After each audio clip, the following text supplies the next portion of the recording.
അപ്പോൾ ഇതാണ് 3 ഗുഹ. ഇതൊന്ന്, ഇതിവിടെ രണ്ടാമത്തെ, അടുത്തത് എവിടെ, അതാട്ടോ ഏറ്റവും വലിയ ഗുഹ. ഇല്ല, പുറത്ത് എവിടെയെങ്കിലും കാണും. അപ്പോൾ അത്യാവശ്യം മൂർഖരാന്ന് തോന്നുന്നു. നല്ല വലിയ പാമ്പാട്ടല്ലേ. ഹേ ഗൈസ്, പുതിയൊരു വീഡിയോയിലേക്ക് എല്ലാവർക്കും സ്വാഗതം. അപ്പോൾ ഇന്നത്തെ വീഡിയോ എന്താണെന്ന് വെച്ചാൽ നമ്മുടെ വീടിൻ്റെ തൊട്ടടുത്തായിട്ട് ഒരു അടിപൊളി ഗുഹയുണ്ട് കേട്ടോ. അതൊന്ന് പോയി കണ്ടാലോ നമുക്ക്. അടിപൊളിയാണ്. നേരത്തെയൊക്കെ ഞങ്ങൾ എപ്പോഴും അങ്ങോട്ടൊക്കെ പോകുമായിരുന്നു കേട്ടോ, പക്ഷേ ഇപ്പോൾ ഒന്നും അങ്ങോട്ടൊന്നും പോകാറില്ല. അപ്പോൾ നമുക്ക് ജസ്റ്റ് ഒന്ന് അങ്ങോട്ട് പോയി നോക്കാം. അടിപൊളിയായി. ഇപ്പോൾ കാട് പിടിച്ചൊക്കെ കിടക്കുമായിരിക്കും, എന്നാലും നമുക്ക് അവിടം വരെ പോയി നോക്കാം. ഒരു ഗുഹയല്ല കേട്ടോ, അവിടെ 2-3 ഗുഹ അടുപ്പിച്ചുണ്ട്. ഞാൻ അവിടെ ചെന്നിട്ട് കാണിച്ചു തരാം. ഭയങ്കര സെറ്റപ്പാണ്. അപ്പോൾ അവിടെയൊക്കെ നേരത്തെ ഞങ്ങൾ ഈ ഉച്ച ടൈമിലൊക്കെ അവിടെയൊക്കെ പോയിരിക്കുമായിരുന്നു. അതിൻ്റെ താഴത്തേക്ക് ഈ വെള്ളച്ചാട്ടം തോടൊക്കെ ഒഴുകുന്നുണ്ടായില്ലേ. പിന്നെ നമുക്കിങ്ങനെ കയറി നിൽക്കാൻ പറ്റിയ വലിയ മരങ്ങൾ, ഇങ്ങനെ മരങ്ങളുടെ ഇടയിലൊക്കെ നമുക്ക് കയറി നിൽക്കാൻ പറ്റുന്ന അടിപൊളി സ്ഥലങ്ങളൊക്കെ ഉണ്ടായിരുന്നു. അപ്പോൾ അവിടെ ഒന്ന് പോയി കണ്ടാൽ ജസ്റ്റ് കുറേ നാളായി അങ്ങോട്ടൊന്ന് പോയിട്ട്. എന്നാലും നമുക്കതൊന്ന് പോയി കാണാം കേട്ടോ. അടിപൊളി ഗുഹയാണ്, ഞാൻ കാണിച്ചു തരാം ഗൈസ്. അപ്പോൾ നമ്മൾ ഗുഹയുടെ അങ്ങോട്ട് നടന്നു പോയിക്കൊണ്ടിരിക്കുക കേട്ടോ. ഏകദേശം എത്താറായി. 1 കിലോമീറ്റർ ഉള്ളൂ. പകുതി വരെ നമുക്ക് ബൈക്കും കൊണ്ട് വരാം കേട്ടോ. അതിന് കുറച്ച് നമ്മൾ നടന്നു പോകണം. എവിടെയാണെന്ന് ഞാനും സ്ഥലം മറന്നുപോയി. നോക്കട്ടെ കേട്ടോ. ഇവിടെ എവിടെയാണ്ടാണ്, കറക്റ്റ് വഴി അറിയില്ല. ഇപ്പോൾ ഇവിടെ കാട് പിടിച്ച് കിടക്കുന്നതുകൊണ്ടേ നോക്കട്ടെ. എന്നാലും ഇവിടെ അല്ലടാ. അതേ നമ്മൾ ഗുഹയിലേക്ക് പോകുമ്പോൾ അടിപൊളി ഒരു വ്യൂ കാണിച്ചു തരാം കേട്ടോ. ഇതെൻ്റെ ഫ്രണ്ടിലാണ്. അടിപൊളി വ്യൂ ആട്ടോ. അപ്പോൾ ഇവിടെ കുറച്ച് ഇല്ലി കാണുന്നില്ലേ. അപ്പോൾ ഒരു പാറ ഇവിടെ അത്യാവശ്യം വ്യൂ ഉണ്ട്. അപ്പോൾ ഈ പാറയുടെ അടിയിലായിട്ട് ഇവിടെയാണ് നമ്മുടെ ഗുഹ വരുന്നത്. അപ്പോൾ ആ ഇല്ലിയുടെ ചോട്ടിലാട്ടോ. അപ്പോൾ നമുക്ക് അങ്ങോട്ട് ഇറങ്ങി പോവാം ഗൈസ്. അപ്പോൾ ഞാൻ ആ ഗുഹയുടെ ഫ്രണ്ടിലാട്ടോ വന്നിരിക്കണേ. അപ്പോൾ ഒരു ഗുഹയല്ല, 3 ഗുഹയുണ്ട് ഇവിടെ. ഇവിടെ ഇപ്പോൾ അത്യാവശ്യം കാടൊക്കെ പിടിച്ച് കിടക്കട്ടോ. ആൾക്കാരൊന്നും വരാതെ. ഇവിടെ നേരത്തെയൊക്കെ എപ്പോഴും ആളുകളൊക്കെ ഉണ്ടായിരുന്നു, പക്ഷേ ഇപ്പോൾ കാടൊക്കെ പിടിച്ച് കിടക്കുകയാണ്. അപ്പോൾ ഞാൻ എന്തായാലും ആ ഗുഹയൊക്കെ കാണിച്ചു തരാം. ആരാണ്ട് കല്ലൊക്കെ വെച്ച് അടയ്ക്കാൻ നോക്കിയിട്ടുണ്ട് കേട്ടോ. ഇത് ഇച്ചിരി വേർത്ത് കുളിച്ചിട്ട് ഗൈസ് നടന്നു കയറി വന്ന് ആ ഗുഹ ഞാനിപ്പോൾ കാണിച്ചു തരാം. എൻ്റെ ഫ്രണ്ടിലുണ്ട്. ഇതാണ് ഗൈസ് 1. ഇതിവിടെ കണ്ടില്ലേ 2, പിന്നെ ഈ സൈഡിലായിട്ട് 3. അപ്പോൾ ഇത് 1 കിലോമീറ്റർ അകത്തേക്ക് ഉണ്ടെന്നാട്ടോ പറയണേ ഈ ഗുഹ. അപ്പോൾ ഇതിൻ്റെ അകത്ത് നിന്നിട്ട് തന്നെ ഉള്ളിലേക്ക് നോക്കുമ്പോൾ പേടിയാവുന്നുണ്ട് കേട്ടോ. നമ്മൾ നേരത്തേക്ക് വന്നുകൊണ്ട് നമുക്ക് കുഴപ്പമില്ലായിരുന്നു, പക്ഷെ ഇപ്പം നല്ല ഇരുട്ടാണ്. ഞാൻ അകം കാണിച്ചു കേട്ടോ. പേടിച്ച് എന്തോ വവ്വാലാന്നോളൂ. എടാ എന്തോ ഗൈസ്, ഞാൻ ഉള്ളിലേക്ക് കാണിച്ചു തരാം. അപ്പോൾ അപ്പുറത്താണ് വലിയ ഗുഹ. ഇതാദ്യമേ കാണിച്ചത്. അപ്പോൾ ഇതാണ് ഗുഹയുടെ അകം. ഇത് കണ്ട അങ്ങ് 1 കിലോമീറ്ററോളം ഉള്ളിലേക്ക് ഉണ്ടെന്നാണ് പറയണത്. പക്ഷെ നമുക്ക് ഇതിൻ്റെ അകത്തേക്ക് കയറാൻ പേടിയാവും ഗൈസ്. അപ്പടി ഇരുട്ടാണ്. നമുക്ക് ആരെങ്കിലും ധൈര്യമുള്ളവരൊക്കെ ഉണ്ടെങ്കിൽ നമുക്കൊന്ന് കയറാൻ നോക്കാം. ഗുഹ കാണിച്ചിട്ട് കേട്ടോ. അങ്ങനെ അമ്മമാര് വല്ല ചുമ്മാ ഇരുന്ന് ബോറടിച്ചപ്പോഴത്തേനും തുറന്നാണേ ഗൈസ്. ഇതിൻ്റെ ഉള്ളിലേക്ക് കണ്ടില്ലേ അത്യാവശ്യം വവ്വാലും നല്ല മണമൊക്കെ വരുന്നുണ്ട്. ഇതിൻ്റെ അകത്തേക്ക് അത്യാവശ്യം ഈ പുറമേ കാണുമ്പോൾ ഇച്ചിരി കുറുകിയതാണെങ്കിൽ അകത്തേക്ക് നല്ല വിസ്താരമൊക്കെ ഉണ്ട് ഗൈസ്. കണ്ടില്ലേ. ഇനി അവിടെ ഓർമ്മയുണ്ടല്ലോ കേട്ടോ. അതിങ്ങനെ കാണിച്ചില്ല. ഇതിൻ്റെ ഉള്ളിലേക്ക് എന്താണെന്ന് നമുക്ക് അറിയത്തില്ല കേട്ടോ. ഏതാ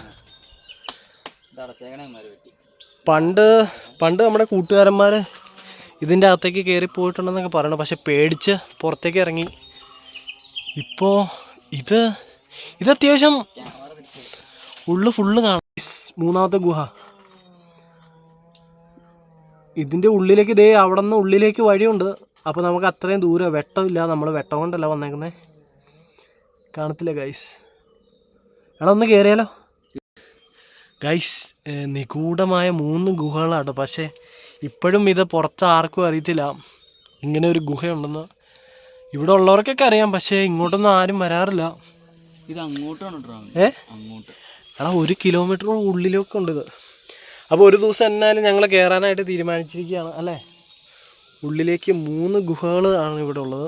പാമ്പിന്റെ പടം കണ്ടോ? ഏതാ ഗൈസ്? ഇത് പാമ്പിന്റെ പടം ഞാൻ കാണിച്ചിട്ടോ. മൂർഖനല്ല ഗൈസ്. അപ്പോൾ അത്യാവശ്യം മൂർഖനാന്ന് തോന്നുന്നു. നല്ല വലിയ പാമ്പാട്ടല്ലേ. അത്യാവശ്യം വലിയ പാമ്പാട്ടെ ഗൈസ്. അപ്പോൾ ആ പാമ്പ് ഇവിടെ എവിടെയോ ഉണ്ട്. അപ്പോൾ ഇതിൻ്റെ അകത്തേക്കൊക്കെ കയറുമ്പോഴത്തേനും പാമ്പിനെയൊക്കെ നന്നായിട്ട് പേടിക്കണം ഗൈസ്. ഇതിൻ്റെ അകത്തുനിന്ന് പറയാൻ പറ്റില്ല, പുറത്ത് എവിടെയെങ്കിലും കാണും ഗൈസ്. ഇതാണ് 3 ഗുഹ. അപ്പോൾ ഇതിൻ്റെ ഫ്രണ്ട് കൂടെ ഞാൻ കാണിച്ചു തരാം കേട്ടോ. അതേ നല്ല വ്യൂ ആണ്. അപ്പോൾ ഇവിടേക്ക് ആരോ തീയൊക്കെ ഇട്ടിട്ടുണ്ട് കേട്ടോ. അതേ കണ്ടോ മരത്തിനൊക്കെ, ഈ മരമൊക്കെ ഫുള്ള് കത്തിക്കുക കേട്ടോ. അപ്പോൾ ഇതിനൊക്കെ ആരോ തീയൊക്കെ ഇട്ടിട്ടുണ്ട്. ഇതാണ് ഇതിൻ്റെ ഫ്രണ്ട്. ഇതെവിടെ വെള്ളമൊക്കെ ഒഴുകുന്ന പാറ കേട്ടോ. മഴക്കാലത്ത് വന്നു കഴിഞ്ഞാൽ നല്ല പാമ്പിൻ്റെ കയ്യിൽ നിന്ന് കടിയും കൊണ്ടിട്ട് പോവാം ഗൈസ്. ഇവിടെ ഒരു ഇല്ലിമരമൊക്കെ ഇല്ലിക്കൂട്ടമൊക്കെ നിൽക്കുന്നുണ്ട് ഗൈസ്. അപ്പോൾ ഇതാണ് 3 ഗുഹ. ഇതൊന്ന്, ഇവിടെ രണ്ടാമത്തെ, അടുത്തത് എവിടെ, അതാട്ടോ ഏറ്റവും വലിയ ഗുഹ. ഇത് 3. അപ്പോൾ ഇതിൻ്റെ ഉള്ളിലേക്കൊക്കെ എങ്ങനെയാണെന്ന് നമുക്ക് അറിയത്തില്ല. അപ്പോൾ നമ്മൾ ഗുഹയൊക്കെ കണ്ടു കഴിഞ്ഞു കേട്ടോ. അപ്പോൾ ഇവിടെ നിന്ന് പോവുകയാണ്, കാരണം അവിടെ വലിയ പാമ്പിൻ്റെയൊക്കെ പടമൊക്കെ പൊഴിച്ചിട്ടുണ്ട്. അപ്പം ഞാനത് കണ്ടില്ല കേട്ടോ. എന്നാ അപ്പോൾ ഇവൻ കാണിച്ചു തന്നപ്പോഴാണ് ഞാനത് കാണുന്നത്. അപ്പോൾ ഇതാണ് നമ്മുടെ ഗുഹ. 1, 2, 3 ഗുഹയുണ്ട് കേട്ടോ. അപ്പോൾ ഇത് കല്ലൊക്കെ വെച്ച് അടച്ചു വെച്ചേക്കുവാണ്. നേരത്തെ ഇങ്ങനെയൊന്നും ഇല്ലായിരുന്നു, വലിയ ഗുഹയായിട്ടായിരുന്നു. അപ്പോൾ ഇവിടെ ഇപ്പോൾ വരുന്നവർ ഓരോന്ന് ചെയ്തു വെച്ചേക്കുന്ന കേട്ടോ. പിന്നെ ഇവിടെയൊക്കെ തീ ഇട്ടിട്ടൊക്കെ ഉണ്ട്, ഫുള്ള് കത്തിക്കരിഞ്ഞൊക്കെ കിടക്കുവാണ്. പിന്നെ ഇനി നമ്മൾ ഇവിടെ നിൽക്കുന്നില്ല, നിന്ന് കഴിഞ്ഞിട്ടുണ്ടെങ്കിൽ ആൾക്കാർ ഓരോന്നൊക്കെ പറയാൻ തുടങ്ങും, ആരെങ്കിലും കണ്ടു കഴിഞ്ഞാലേ. അപ്പോൾ വിഷയമാണ്. അപ്പോൾ നേരത്തേക്ക് നമ്മൾ ഇഷ്ടം പോലെ വരുമായിരുന്നു, ഇപ്പോൾ ഇങ്ങോട്ടൊന്നും ആരും വരാറില്ല. അപ്പോൾ ഇതൊക്കെ മിസ്റ്ററി ആയിട്ട് നമ്മുടെ ഇവിടെ കിടക്കുന്ന ഗുഹകളാട്ടോ. പക്ഷേ ഇതിൻ്റെ ഉള്ളിലേക്കൊക്കെ എന്താണെന്ന് ആർക്കും അറിയത്തില്ല. അപ്പം ഇവിടുന്ന് നമുക്ക് പോകാം നൈസായിട്ട്. അപ്പം ഇപ്പൊക്കെ ഇങ്ങോട്ട് വരുമ്പോൾ, കാരണം നേരത്തെ നമ്മൾ സ്ഥിരമൊക്കെ ആയിട്ട് വരുമ്പോഴത്തേനും എന്താണ് ഇവിടെ എന്ന് നമുക്കറിയാമായിരുന്നു. പക്ഷെ ഇപ്പോൾ വർഷങ്ങൾ കഴിഞ്ഞ് ഇങ്ങോട്ടൊക്കെ വരുമ്പോഴത്തേനേ ഇവിടുത്തെ സംഭവങ്ങൾ എന്താണ്, ഇവിടെ പാമ്പുകളുണ്ടോ അല്ലെങ്കിൽ ആളുകളുണ്ടോ എന്നൊന്നും നമുക്ക് അറിയത്തില്ല. ഇതിലേടാ. അപ്പോൾ ഇവിടെ നിന്ന് നൈസായിട്ട് പോകാം. ഇപ്പോൾ ആ പാമ്പിൻ്റെ പടവും കൂടെ കണ്ടോണ്ടേ പേടി. അത്യാവശ്യം വലിയ പാമ്പാട്ടോ അത്. മൂർഖനാണോ, പെരുമ്പാമ്പല്ല, രാജവമ്പാലാണെന്ന് തോന്നുന്നു കേട്ടോ. കാരണം ഇവിടെ കാണാൻ നല്ല ചാൻസ് ഉണ്ട്, നല്ല തണുപ്പുള്ള സ്ഥലമാണ്. ഇവിടെ തോടും കാര്യങ്ങളൊക്കെ ഉണ്ട്. പിന്നെ പാറയുടെ മുകളിലല്ലേ ഈ ചൂട് വരുന്നത്, പാറയുടെ അടിയിൽ നമ്മളിപ്പോൾ നിന്ന് ഗുഹയിലൊക്കെ നല്ല വെള്ളമൊക്കെ പനിച്ചിറങ്ങുന്നുണ്ട്. അപ്പോൾ അവിടെയൊക്കെ നല്ല തണുപ്പായിരിക്കും കേട്ടോ. ഈ പാമ്പുകൾക്കൊക്കെ കയറിയിരിക്കാൻ പറ്റിയേ നല്ല സ്ഥലമായിരിക്കും ഗൈസ്. അപ്പോൾ അത്രേ ഉള്ളൂ ഗൈസ്, ഈ ഒരു ചെറിയ വീഡിയോ ആയിരുന്നു. അപ്പോൾ ജസ്റ്റ് ഒന്ന് ഈ ഗുഹയൊന്ന് നിങ്ങളെ കാണിച്ചു തരാൻ വേണ്ടി ചെയ്ത ഒരു ചെറിയൊരു വീഡിയോ കേട്ടോ. അപ്പോൾ വീഡിയോ ഇഷ്ടപ്പെട്ട് കഴിഞ്ഞാൽ തീർച്ചയായിട്ടും വീഡിയോ ഒന്ന് ലൈക്ക് ചെയ്യുക. പിന്നെ ചാനൽ മറക്കാൻ സബ്സ്ക്രൈബ് ചെയ്യുക. പിന്നെ അടുത്ത ആളിലേക്ക് ഫോളോ ചെയ്ത് ഷെയറും കൂടെ ചെയ്ത് സപ്പോർട്ട് ചെയ്യുക കേട്ടോ. Bye guys.